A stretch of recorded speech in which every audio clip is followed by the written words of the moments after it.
Olá pessoal, sou o professor Rogério do canal Conta que eu te conto e nessa videoaula vamos falar um pouco desse período medieval conhecido por muitos historiadores como Alta Idade Média. Então vamos lá para o vídeo? A Idade Média, também conhecido como período medieval, estendeu-se, pessoal, aproximadamente do século V até o século XV. Então aí quase 1000 anos, de história. Este é um período de transição entre a queda do Império Romano e o Renascimento. Uma das características fundamentais desse período, pessoal, foi o sistema feudal, uma estrutura social, política e econômica que dominou a Europa medieval durante praticamente todo esse período. A Idade Média teve início com as invasões bárbaras e com o colapso do Império Romano no Ocidente, no caso aqui no século V. Neste cenário de instabilidade, as estruturas centralizadas de um governo entraram em declínio, no caso o governo romano. E as novas formas de organização social surgiram. O feudalismo era um sistema desses, uma dessas novas formas de organização social, complexo e que abrigaria, pessoal, todas as esferas da vida medieval. Algumas características básicas e gerais sobre esse sistema feudal são as seguintes. A primeira característica que vocês devem prestar atenção é a questão da hierarquia social. A sociedade estava estratificada em diferentes camadas. No topo, pessoal, da pirâmide estava o rei. Em seguida tinham os senhores feudais, no caso os nobres, depois o pessoal da igreja e, por fim, na base, os vassalos. E os camponeses também compunham essa base dessa pirâmide. Então eram vassalos e também camponeses. A segunda característica que vocês devem prestar atenção é a questão da propriedade da terra. A terra era a principal fonte de riqueza nesse tempo, e também de poder. Os reis concediam grandes extensões de terra aos nobres e em troca de sua lealdade e serviços militares. Os nobres, por sua vez, concediam porções bem menores, aos vassalos, que sustentavam todo o feudo, com seu trabalho e com seu pagamento de impostos ou tributos, A terceira grande característica é o serviço e a lealdade. A relação entre senhores e vassalos era central, no sistema chamado sistema feudal.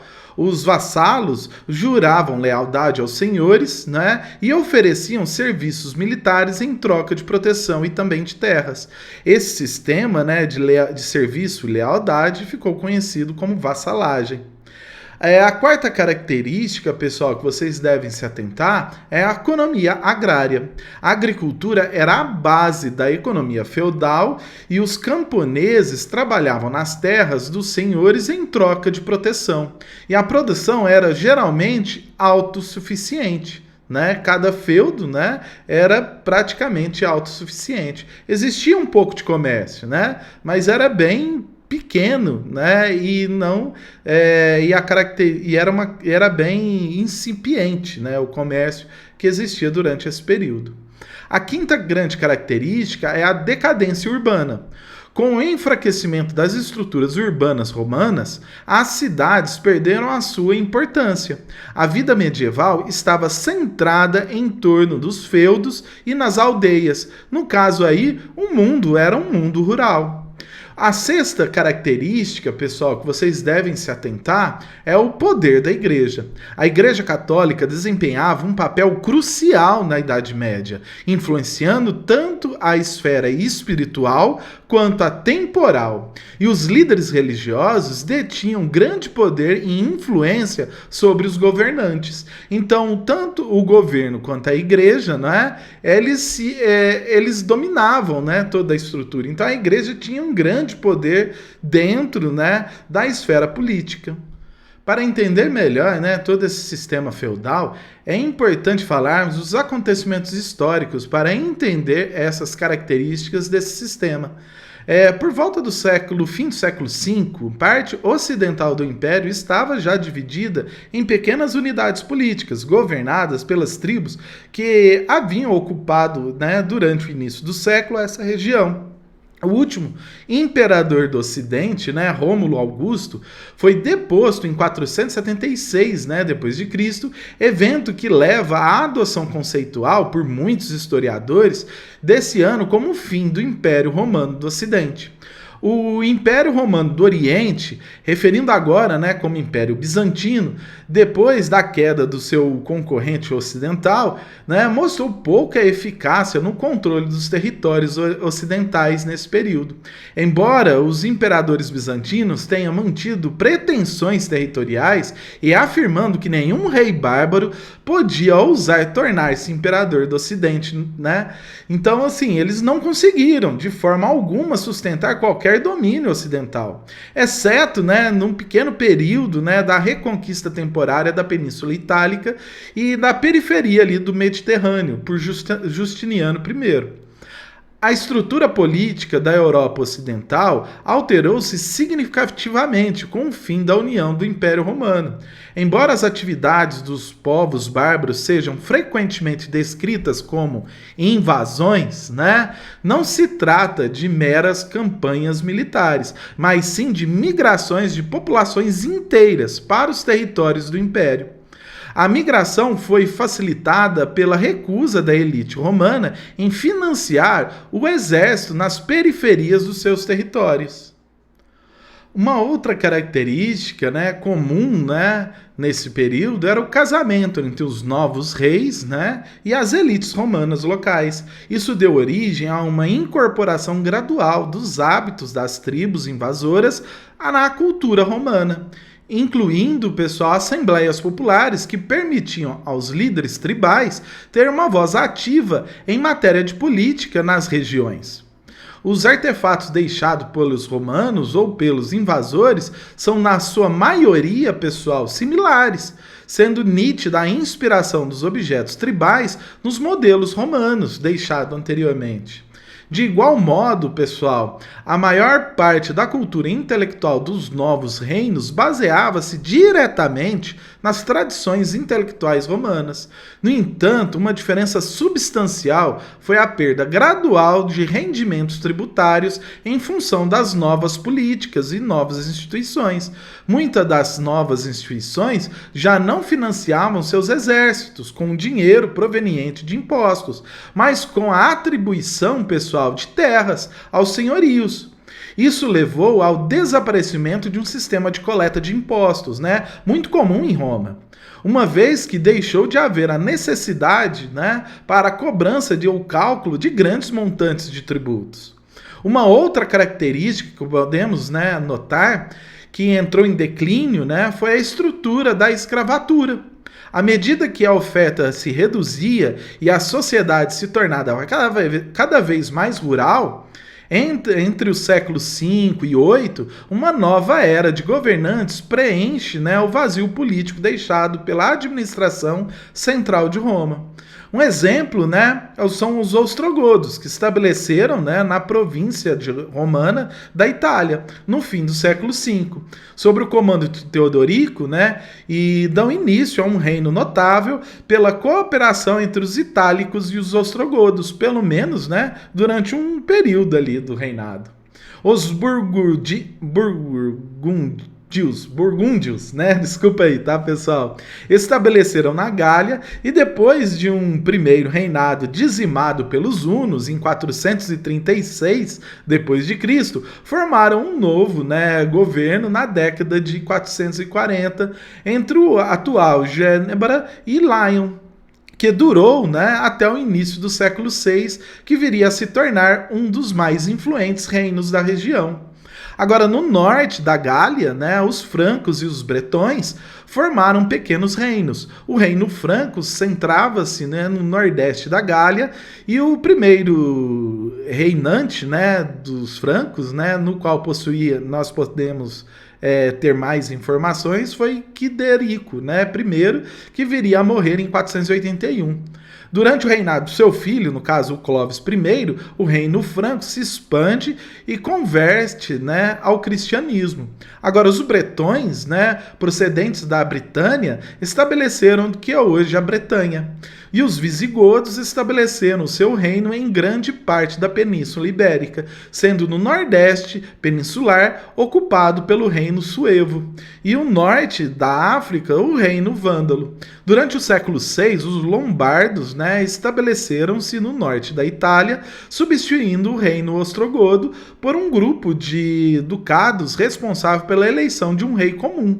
E por volta do século VI, né, esse sistema foi substituído por uma monarquia permanente. Estas migrações europeias, pessoal, significou uma alteração profunda no mapa demográfico da Europa. Embora o povoamento não tenha sido homogêneo, algumas regiões, como a Península Ibérica, recebeu um número muito maior de colonos, né? Quando comparado com outras regiões, a ocupação da Gália, por exemplo, foi também superior em maior densidade, não é, que o noroeste. E os povos eslavos ocuparam a Europa Central e o leste até a Península Balcânica. Essas migrações foi também acompanhado por alterações profundas na língua.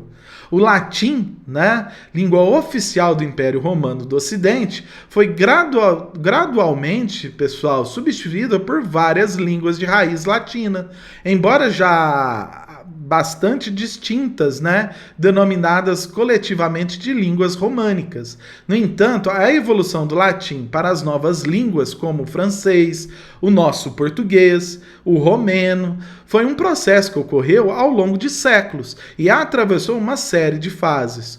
O grego, pessoal, permaneceu como língua oficial do Império Bizantino, mas as migrações dos eslavos permitiram a assimilação de línguas eslavas no leste europeu.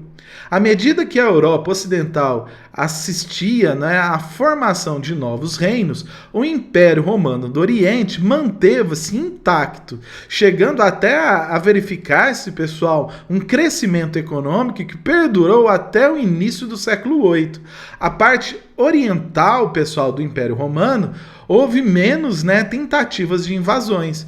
E a maioria centrou-se, né, sobretudo na zona dos Balcãs, né, aquela região dos Balcãs ali, as invasões. E durante todo o século V, a paz foi constante com o Império Persa, né, oponente ancestral de Roma no domínio territorial daquela região. Assistiu-se, né, nesse momento, pessoal, também ao estreitamento de relações entre o governo e a igreja, né? A igreja, no caso, cristã, tendo no Oriente as questões doutrinárias assumindo um papel sem paralelo, né, na Europa Ocidental. Então a igreja, pessoal, tinha um papel mais presente na política, na parte oriental, do que na parte ocidental.